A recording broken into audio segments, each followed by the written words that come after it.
Salut à tous, je m'appelle Kenny. Aujourd'hui, la vidéo sera consacrée sur le coronavirus. Alors, on va partir d'un schéma qui est très simple que j'ai trouvé juste sur, je crois que c'était Yves Kabongo, monsieur Yves Kabongo sur Facebook qui avait publié ça. Bon, lui-même, il a dit qu'il a pris ça chez BBC. On va partir d'un schéma très simple que tout le monde est en train de mettre maintenant sur Internet. Alors, on va aller avec un schéma à des axes où nous avons le jour et puis nous avons le nombre de cas. Alors, le schéma se présente un peu comme ça. Voilà. Alors, vous allez remarquer que nous avons une courbe qui est croissante et puis arriver à un moment, arriver à un point qu'on appelle le point d'inflexion et la courbe devient décroissante. C'est-à-dire que avec nos cas, donc ici on peut avoir 10 cas, 20 cas, 30, 100 cas, etc. Et vous allez remarquer que nous devons absolument croître, pour atteindre notre pic et puis à partir de là, commencer maintenant à décroître. Or, pour atteindre ces pics, cela dépend d'un facteur que les scientifiques appellent le R0. Bon, le R qui veut simplement dire taux et donc rate, taux, donc on peut parler des T0 ou R0, cela revient au même. Donc, le R0 pour les coronavirus, pour les virus actuels, est de l'ordre de 3. D'autres scientifiques parlent de 2, mais très souvent, ils sont d'accord que ça soit 3 parce qu'aujourd'hui, comme vous le savez, la contagion a dépassé plus de 1 million de cas, donc on peut facilement parler de 3. C'est-à-dire le 3 ici veut dire le nombre de personnes qu'une personne contaminée peut infecter ou peut contaminer. Alors, vous allez remarquer que dans la population, il y a 4 catégories plutôt d'individus. Je parle bien des catégories d'individus, pas d'individus. Nous avons la première catégorie, la deuxième catégorie, la troisième et la quatrième catégorie. Alors, parmi ces catégories, il y a ce qu'on appelle des non-infectés, des personnes sensibles que je mets avec les signes S. C'est-à-dire des personnes qui ne sont pas encore infectées et des personnes que l'État, les gouvernements et tout le monde veut protéger. Des personnes que vous et moi, comme vous et moi, des personnes qui ne sont pas infectées, qu'on appelle les personnes sensibles ou encore les personnes non infectées. Alors, à part ces personnes non infectées, ce sont des catégories de population. À part ces personnes non infectées, on a des personnes infectées. Et troisième catégorie, ce sont ce que j'appelle des résistants. Des résistants, ce sont des personnes en fait qui étaient infectées, mais qui sont guéries.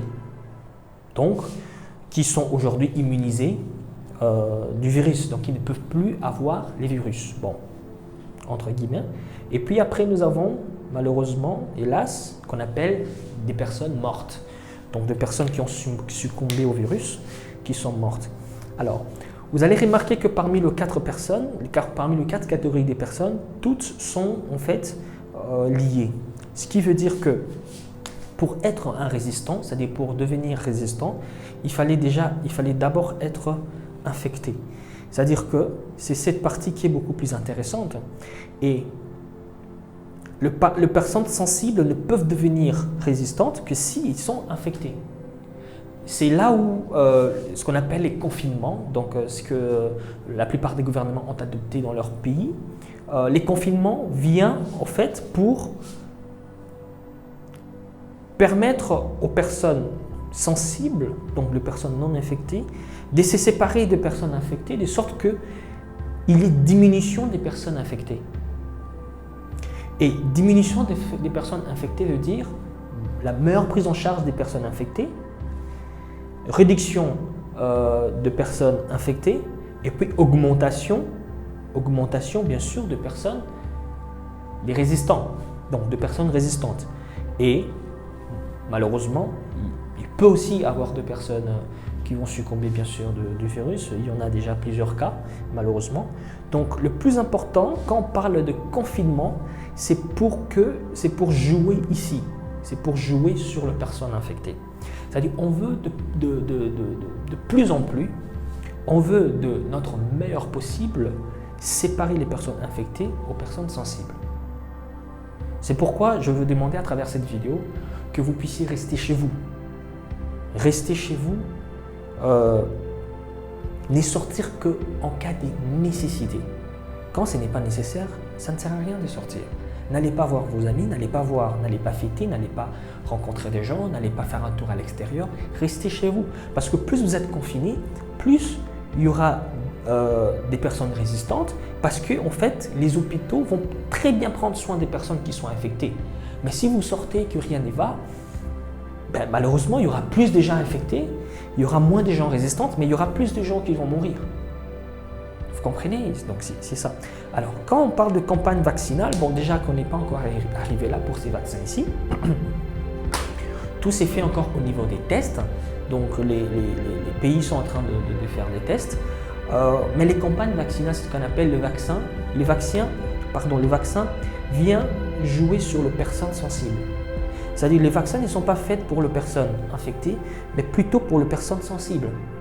C'est-à-dire qu'on veut à tout prix, c'est un peu comme les confinements, on veut à tout prix séparer, donc qu'il y ait vraiment une différence entre les personnes, plutôt qu'il y ait vraiment une différence entre les personnes infectées et les personnes sensibles. C'est-à-dire, quand on parle de vaccins, les vaccins viennent protéger les personnes sensibles, de sorte que ces personnes sensibles puissent augmenter les personnes résistantes. Et ces personnes résistantes sont bien sûr immunisées. Et il y a moins de cas d'infectés, plus de cas sensibles et plus de cas des résistants et moins des morts. Donc c'est très très simple en fait. Donc quand il n'y a pas encore des vaccins, c'est pourquoi on demande à chacun de vous plutôt de rester à la maison, de sorte qu'il n'y ait pas beaucoup de cas infectés plutôt, des personnes infectées, il y a beaucoup de personnes résistantes.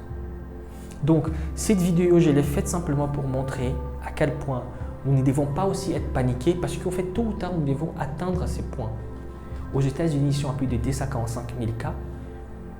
Je ne sais pas s'ils ont déjà atteint leur pic, parce que le pic est calculé par des scientifiques sur base du facteur R0 qu'on peut calculer dans une population donnée, quel est le nombre de personnes qui seront atteintes, vouloir ou pas. Il y en a, c'est connu. C'est-à-dire qu'à un moment donné, vouloir ou pas, il y aura telle personne atteinte. Et pour qu'on arrive quand même à ces personnes atteintes, c'est-à-dire qu'on va appeler le maximum, il ne faut pas dépasser encore le maximum, je ne sais pas si c'est déjà possible mathématiquement. Il faudrait faire en sorte que les personnes infectées puissent être le moins possible en contact avec les personnes sensibles. Donc cette vidéo, je l'ai faite simplement pour sensibiliser les gens et pour vous demander encore une fois de plus de rester chez vous, de ne pas sortir pour des raisons inutiles, de ne sortir que quand c'est très très très important, par exemple pour aller manger, mais il ne faudrait pas aussi dans une maison pour 10 personnes ou pour 7 personnes, qu'il y ait 3-4 personnes à l'extérieur pour aller chercher à manger. C'est possible d'envoyer une seule personne ou de n'envoyer qu'une seule personne. Comme ça, vous savez suivre l'évolution de cette personne. Si cette personne commence déjà à dégager des symptômes, vous pouvez directement le mettre en quarantaine au lieu de sortir tout le monde comme ça sans protection. Donc voilà ce que je voulais dire simplement par cette vidéo. Et je pense que vous avez compris quelque chose et qu'on pourra se voir prochainement pour d'autres vidéos. Merci.